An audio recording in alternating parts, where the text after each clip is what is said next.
Hello friends, welcome to my YouTube channel.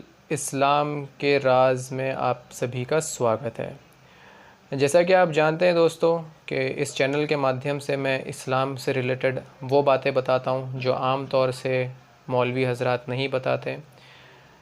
ना मुसलमानों को उसके बारे में ज़्यादा अवेयरनेस है और नॉन मुस्लिम्स तो जानते ही नहीं। तो ये मेरा चैनल सभी के लिए है जो कि इस्लाम के राज को और इस्लाम की वो साइड को जानना चाहते हैं जो आम तौर से चर्चा में नहीं लाई जाती।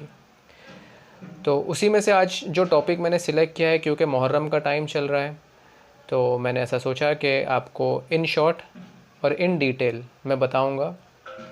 इन शॉर्ट यानी कि कम टाइम में मैं आपको इन डिटेल में बताऊंगा कि मुहर्रम क्यों मनाया जाता है। मुसलमानों में एक सेक्ट है शिया जो कि मातम करते हैं, वो क्यों करते हैं, और सुन्नियों का इसमें क्या रोल है। ये पूरा डिटेल मैं आपको संक्षिप्त में इस वीडियो के माध्यम से बताऊंगा। और एक इस्लामिक हिस्ट्री प्रॉफिट मोहम्मद के पहले से लेकर के जो हुसैन, जो उनके नवासे थे, जिनको शहीद किया गया करबला में, जिनके वजह से मुहर्रम में मातम मनाया जाता है, तो ये वहाँ से लेकर यहाँ तक की हिस्ट्री मैं आपको पूरी बताऊंगा संक्षिप्त में इस वीडियो के माध्यम से, ताकि आपको एक ओवरऑल इस्लामिक हिस्ट्री और उसकी स्टार्ट टू एंड ये बातें आपको पता चल जाए। तो वीडियो पे बने रहिए, चैनल को सब्सक्राइब कर लीजिए, और वीडियो अच्छा लगे तो उसको लाइक और शेयर ज़रूर कीजिएगा। तो शुरू करते हैं मक्का से। मक्का के अंदर एक कबीला था जिसका नाम था कुरैश।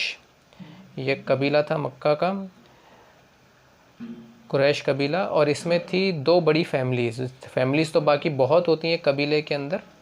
बाकी दो मुख्य फैमिली थी वेल नोन, जिनका हिस्ट्री में काफ़ी ज़िक्र आता है, वेल नोन है।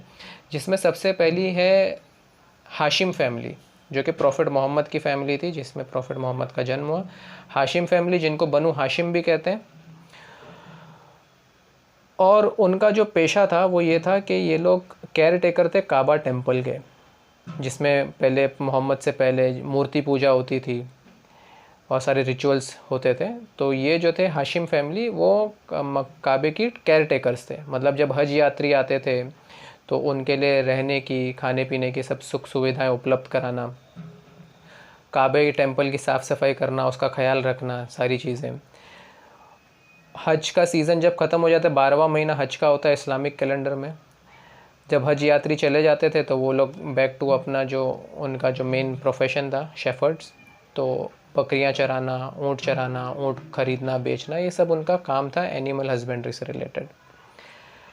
अब इसके बरक्स जो थे, ये थी उमैयद फैमिली।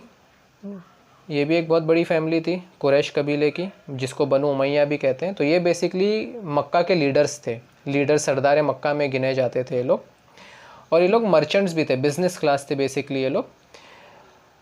कपड़ा लाना बाहर से, कपड़ा ख़रीदना बेचना, बर्तन ख़रीदना बेचना दूसरे अरब के मुल्कों से, एक ट्रेडर्स थे ये लोग बेसिक तरीके से। तो मोटा मोटी आप समझे तो ये लोग एक बिज़नेस क्लास थे। और ये दोनों कबीलों के बीच में ना हमेशा से टसल चलती रहती थी, क्योंकि ये इनको छोटा मानते थे और इनको जो है ये अपने लीडरशिप में नहीं लेते थे, ना इनको बिज़नेस में लेते थे। इनको बस ये लोग कहते थे कि भाई आप मंदिर संभाल लो और अपनी बकरियां वकरियां चराओ, यहाँ पर आने की आप लोगों को ज़रूरत नहीं है। तो इसी वजह से इन दोनों फैमिलीज़ का आपस में टसल चलता था। तो देखो, बात कोई भी हो, धर्म की हो, कोई भी बात हो, बात जो असल में आ जाती है वो पद प्रतिष्ठा पे और संपत्ति पे ही आ जाती है। तो बेसिकली इन दोनों का डिफरेंस जो है वो यही था। अब क्या होता है, काफ़ी सालों के बाद इसी ख़ानदान में, हाशिम फैमिली में, प्रॉफिट मोहम्मद का जन्म हो जाता है। आम तौर से तो मतलब वो एक 40 साल की उम्र से एक साधारण ज़िंदगी आम तौर से जो लोग जीते हैं, अरब के लोग वैसे ही जीते थे। 40 साल जब ये हो जाते हैं इनको, तो ये अपने आप को नबी बोलना शुरू कर देते हैं कि भाई मुझ पर फ़रिश्ता आ गया, अब मैं नबी बन गया हूँ, तो इसके लिए आप मेरी बात को मानो, और ये सब जो आप मूर्तियों की पूजा कर रहे हो काबे के अंदर, वो सब छोड़ दो और एक मेरी बात मानो और मेरे हिसाब से आप लोग सब चलो। तो ये जो है बनु उमैया वालों को एक थ्रेट लगने लगा, क्योंकि बहुत से लोग मक्का के अंदर प्रॉफिट मोहम्मद के अनुयायी बन रहे थे, और ज़्यादातर जो इनके अनुयायी बन रहे थे वो इन्हीं की फैमिली के और इन्हीं के कैटेगरी के लोग थे, जो लेबर क्लास थे, जो चरवाहे थे, जो गुलाम थे। वो सारी इनकी तरफ आ रहे थे और मुसलमान बन रहे थे इनके हाथ में। तो ये इन लोगों को थ्रेट लगने लगा, उमैया वालों को, बनु उमैया को, कि भाई अगर ऐसा ही चलता रहा तो ये हमारे से बिज़नेस भी इनके पास चला जाएगा, क्योंकि इनकी जब तादाद बढ़ जाएगी तो ऑब्वियसली फिर ये लीडरशिप भी खींच लेंगे हमारे हाथ से और बिज़नेस भी ले लेंगे, फिर हमारे पास कुछ नहीं बचेगा। तो उस टाइम में जो मक्का के सरदार थे वो थे अबू जहल। अबू जहल एक सरदार था इनका, मक्का का, बड़ा ही फेमस था। और थे अबू सुफियान, वो भी उमैया कबीले के थे ये लोग। तो क्या हुआ इन शॉर्ट में अगर आपको बताऊं तो प्रॉफिट मोहम्मद ने 13 साल तक मक्का में रहे। वो प्रॉफिट बनने के बाद 40 साल की उम्र में उनको प्रॉफिट हुड मिला। 13 साल तक मक्का में रह के वो प्रीच करते रहे, अपनी तादाद वहाँ पे बढ़ाई। फिर जब ये लोगों को थ्रेट महसूस होने लगा तो इन लोगों ने प्रॉफिट मोहम्मद को और उनके अनुयायियों को के ऊपर प्रेशर बनाया और उनको भागने पर मजबूर कर दिया, उनको प्रताड़ित कर दिया गया मक्का से। अब मक्का से ये लोग 500 किलोमीटर दूर मदीना चले गए। मदीना क्यों गए? क्योंकि मदीना में ऑलरेडी काफ़ी लोग मुसलमान हो चुके थे इनकी बातों से। तो प्रॉफिट मोहम्मद ने डिसाइड किया कि भाई मैं अब 13 साल मक्का में जितना मैंने प्रीचिंग कर ली, अब मैं माइग्रेट हो जाऊँगा, क्योंकि मेरी जान पे बात बनाई है, क्योंकि बोले कभी भी मार देंगे, मक्का के सरदार लोग हैं, कभी भी मार देंगे मुझे। तो इसके लिए वो अपनी जान बचाकर मदीना चले गए। अब 13 साल जब मक्का में थे तो वो प्रीचिंग करते थे अपनी नॉर्मली, लेकिन जब ये मदीना गए तो मदीना में इन्होंने क्या किया, मदीना में इन्होंने अपना एक बेस बना लिया, क्योंकि वहाँ पर ऑलरेडी बहुत सारे मुसलमान थे और फिर मक्का में भी जितने मुसलमान थे वो भी इनके साथ सब मदीना के अंदर माइग्रेट हो गए। तो इन्होंने अपनी एक आर्मी मिलिट्री बेस बना दी। अब ये प्रीचिंग वीचिंग का काम नहीं करते थे, अब ये सिर्फ जंग करना इन्होंने स्टार्ट कर दी। और सबसे पहली जंग इन्होंने जो छेड़ी वो जंग बदर, सबसे पहली जंग जो की है इन्होंने पहले ही साल में, जैसे ही लोग मदीना शिफ्ट हुए पहले ही साल में इन्होंने कुरैशियों में, बनु उमैया के अगेंस्ट, कुरैश सरदार के अगेंस्ट इन्होंने जंग छेड़ी, जंग बदर। और इसी जंग बदर में ये अबू जहल जो सबसे बड़ा सरदार था ये मारा जाता है, ठीक है। और ऐसे जंगों का सिलसिला काफ़ी सालों तक चलता रहता है, इन दोनों के बीच में जंगें होती रही। और इसके इन लोगों के अलावा वो अरब के आसपास के जो इलाके हैं उनमें भी ये लोग जंगें करते रहे, कबीले वालों को मुसलमान बनाते गए, जगह को कैप्चर करते गए। तो आहिस्ते आहिस्ते हुआ ये कि 8 साल के बाद मक्का को भी इन्होंने पूरी तरह से फ़तह कर लिया, इन लोगों को पूरी तरह से फ़तह कर लिया। अब जो दूसरे जो बचे कुचे जो सरदार थे ना, अब इन लोगों ने भी डर के मारे इस्लाम को कबूल कर लिया, ये अबू सुफियान और मुआविया। दिल से तो ये बने नहीं थे, बट उन्होंने सरेंडर कर दिया था और कहा था कि ठीक है हम कलमा पढ़ लेते हैं, हम मुसलमान हो जाते हैं, हमको मारो मत और हमारी ज़मीन जायदाद और हमारा कारोबार हमसे मत छीनो। तो इन लोगों को फिर प्रॉफिट ने छोड़ दिया, चलो ठीक है तुम मुसलमान बन गए, अब मैं तुमको कुछ नहीं करूँगा। लेकिन इनके अंदर एक दुश्मनी अभी भी कायम थी जो कि आगे खुल के आएगी। अब मक्का फ़तेह होने के 2 साल के बाद प्रॉफिट मोहम्मद की डेथ हो जाती है, 63 की एज में उनका देहांत हो जाता है। देहांत होने के बाद सबसे पहले इनके खलीफा जो बनते हैं अबू बकर, जो इनके चाइल्डहुड फ्रेंड थे, बचपन के फ्रेंड थे और सबसे पहले मुसलमान थे। ये भी कबीले कुरैश के ही थे, बट इनकी फैमिली दूसरी थी, दूसरी फैमिली से आते थे। तो इन्होंने खिलाफत की 2 साल तकरीबन। फिर इनके मरने के बाद उमर खलीफा बने, उमर खलीफा बने तकरीबन 12 साल तक। ये जो उमर थे ना सेकंड खलीफा, इन्होंने ही जो है ये अबू सुफियान के जो बेटे थे, जो मक्का के सरदार लोग थे ना, इन लोग, ये मक्का के जो सरदार थे अबू सुफियान जो बाद में मुसलमान हुए थे, इन्हीं का बेटा था मुआविया। तो इसको उमर ने, मुआविया को सीरिया का गवर्नर बना दिया, क्योंकि सीरिया भी फ़तेह कर लिए थे मुसलमानों ने इतनी जंगें कर करके, तो सीरिया भी फ़तेह हो गया था। तो क्योंकि मुआविया उसमें सिपह सालार था, कमांडर इन जनरल था, तो मुआविया को इन्होंने बना दिया गवर्नर सीरिया का। और मुआविया को गवर्नर बनाने के कुछ समय बाद उमर चल बसते हैं, उनका इंतकाल हो जाता है। फिर उस्मान खलीफा बनते हैं। उस्मान तकरीबन 10 सालों तक खलीफा रहते हैं। उस्मान की ख़ास बात ये रहती है कि उस्मान जो है वो इन्हीं की फैमिली से बिलोंग करते हैं, लेकिन वो एक सच्चे पक्के मुसलमान होते हैं और प्रॉफिट मोहम्मद का साथ बहुत अच्छी तरह से देते हैं। तो इसके लिए तीसरे नंबर पे वो खलीफा बनाए जाते हैं।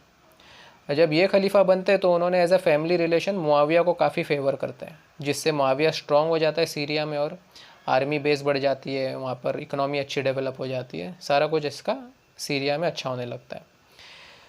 फिर जब उस्मान की भी जब डेथ हो जाती है तो उसके बाद जो है वो अली खलीफा बनते हैं। अब अली जो है ये डायरेक्टली प्रॉफिट मोहम्मद की फ़ैमिली से आते हैं, ये डायरेक्ट प्रॉफिट मोहम्मद की फ़ैमिली से आते हैं। ये मोहम्मद के फर्स्ट कज़िन है, उनके चाचा के लड़के हैं और सेम हाशिम फैमिली से। अब चूँकि मैंने आपको स्टार्टिंग में बताया था कि हाशिम फैमिली और उमैया फैमिली की आपस में चलती रहती थी, तो अब तक अबू बकर के टाइम पे, उमर के टाइम पे, उस्मान के टाइम पर ये लोगों ने कुछ प्रॉब्लम्स क्रिएट नहीं किए। अब जैसे ही अली खलीफा बनते हैं ना, तो मुआविया को चिढ़ हो जाती है। मुआविया कहता है कि भाई ये अली कैसे खलीफा बन गया, अली से ज़्यादा तो हकदार मैं था कि मैं खलीफा बनूं। तो ये एक रिबेलियन क्रिएट कर देता है अली के ख़िलाफ़ और एक आर्मी तैयार कर लेता है कि भाई हम अली की खिलाफत को नहीं मानेंगे और उनसे हम जंग करेंगे। तो अली की और मुआविया की जंग होती है एक वर्सेस, और इस जंग का नाम होता है जंग सिफ़ीन। ये जंग याद रखिए, सिफ़ीन, जंग सिफ़ीन होती है इन दोनों के बीच में, जिसमें दोनों साइड से मुसलमान, ये भी मुसलमान होता है, ये भी मुसलमान होते हैं और काफ़ी मुसलमान दोनों तरफ से मारे जाते हैं। आखिरकार दोनों पक्ष के लोग बैठते हैं, मैटर सुलझाते हैं, मैटर सॉल्व कर देते हैं, बोलते हैं कि भाई अभी फॉर अ टाइम बिंग ये मसले को रोक दो, तुम अभी गवर्नर हो, गवर्नर रहो, इनको खलीफा है रहने दो। जंग सिफ़ीन के बाद क्या होता है, जंग सिफ़ीन के बाद अली का असैसिनेशन हो जाता है।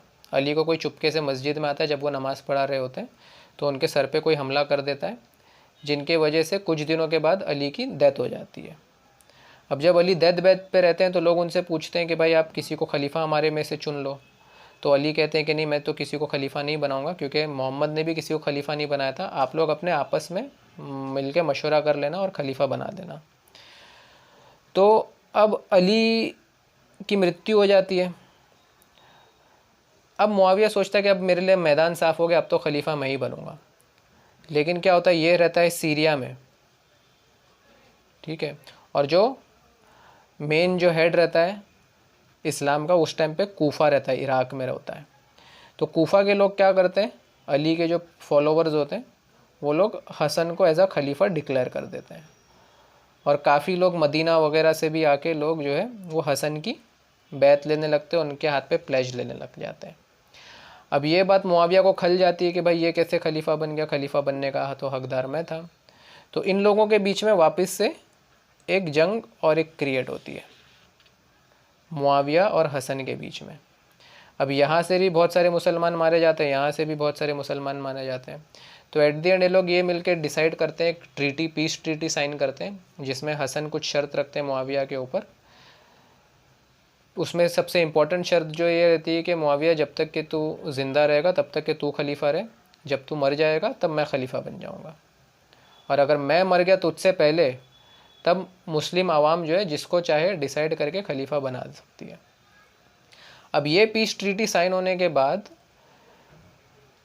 हसन का भी असैसिनेशन हो जाता है। असैसिनेशन कैसा होता है, मतलब वो औरत जो रहती है उनकी एक बीवियाँ इनकी बहुत होती है हसन की, तो उनमें से एक बीवी जो है हसन को खाने में जहर मिला के शहीद करा देती है। तो अब हसन का भी इंतकाल हो जाता है। तो अब मुआविया खलीफा रहता है बचा, अब ये अपनी खिलाफत संभालता है। अब इसका जब इंतकाल होने लगता है, जब मुआविया मरने लगता है, तो ये अपने बेटे यजीद को खिलाफत दे देता है। अब जब ये यजीद को खिलाफत दे देता है और जब ये बात हसन पे तक पहुंचती है, क्योंकि हसन अभी ज़िंदा है, जब हसन को ये बात पता चलती है तो वो बोलता है कि भाई ये तो मुआविया ने ट्रीटी के अगेंस्ट, मुआहदे के अगेंस्ट काम किया है। होना तो ये चाहिए था कि सारे मुस्लिम उम्मत मिलकर डिसाइड करे कि खलीफा कौन रहेगा। और यजीद की इमेज ऐसी थी कि वो नॉन इस्लामिक था वो मुस्लिम नाम से, लेकिन शराब पीना, अय्याशी करना, जुआ खेलना, वो सारे काम करता था। तो हसन ने कहा कि भाई मैं इसकी खिलाफत को एक्सेप्ट नहीं करूँगा और मैं इससे जंग करूँगा। तो बेसिकली होता ये कि हसन निकल जाते हैं अपने ग्रुप वालों को, 72 लोगों को लेकर यजीद से कन्फ्रंट करने के लिए। लेकिन रास्ते में ही होते हैं कि करबला नामी जगह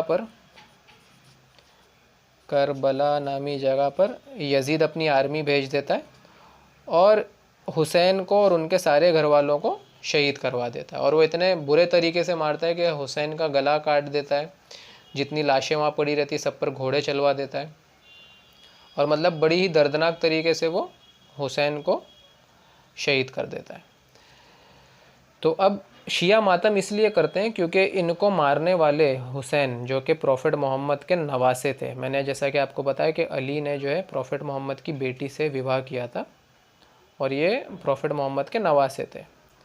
तो इनको जो कत्ल किया वो ये पार्टी ने कत्ल की, जो कि एक सो कॉल्ड मुस्लिम थी, जिसको सुन्नी लोग मानते हैं कि नहीं भाई ये लोग सच्चे मुसलमान थे। अब जब वो कत्ल वतल जो हुआ एक पॉलिटिकल रीजंस की वजह से हुआ, तो हम उसके ऊपर ज़्यादा ध्यान नहीं देते, लेकिन शिया लोग इस बात पर बहुत फोर्स करते हैं कि नहीं भाई ये तुम मुसलमान कैसे कह सकते हो इनको। तो बतौर प्रोटेस्ट और अपना एजिटेशन दिखाने के लिए और अपना मुखालिफत दिखाने के लिए शिया लोग जो है मातम करते हैं और गम मनाते हैं कि भाई तुमने हुसैन को बुरा शहीद किया, नहीं शहीद करना चाहिए था। तो बेसिकली लॉन्ग स्टोरी शॉर्ट ये है कि चूँकि मोहम्मद ने ये जो 10 साल थे इसमें काफ़ी जंगें की थी, मार मार के लोगों को मुसलमान बनाया था, बहुत सारी जगहें कैप्चर करी थी, कब्जा करी थी, औरतों को बेवा किया, बच्चों को यतीम किया। तो इन सब का बदला जो है ये हुसैन से लिया गया। पूरे मोहम्मद के सारे घर वालों को शहीद कर दिया गया, उनके गले काट दिए गए और ये हुकूमत फिर से इस पार्टी वालों की तरफ आ गई। तो ये था पूरा पॉलिटिक्स। तो ये कर्म फल भी आप इसको समझ लीजिए, काल चक्र है ये, कि मोहम्मद ने मार मार के इनसे खिलाफत हथियाई, इनसे मक्का की सरदारी और सारी हुकूमत सारी ताकतें ली, फिर ये लोगों ने मुस्लिम बनकर इन्हीं को मार के फिर से खिलाफत अपने हाथ में ले ली। तो बेसिकली कर्म फल है, जो इंसान तलवार से उठा है वो तलवार से ही गिरेगा। आपने दूसरों के आदमियों को मारा, औरतों को ग़ुलाम बनाया, बच्चों को ग़ुलाम बनाया, फिर बाद में हुआ ही है ये यजीद ने भी हुसैन के और प्रॉफिट मोहम्मद के घर वालों को जो है एक ग़ुलाम की तरह लेके गए मदीना के अंदर। 3 दिन तक मदीना को हलाल कर दिया इसने, बोले कि जिसको लूटना है लूटो, जिसको साथ जो करना है करो। सेम वो जो मोहम्मद करते थे जहाँ पर भी वो हमला करने जाते थे। तो बेसिकली पूरा कर्म फल है, कर्म फल के अलावा और कुछ भी नहीं है। ऐसे ही इंटरेस्टिंग वीडियोस देखने के लिए मेरे चैनल को सब्सक्राइब कीजिए और वीडियो को लाइक करके शेयर ज़रूर कीजिएगा। धन्यवाद।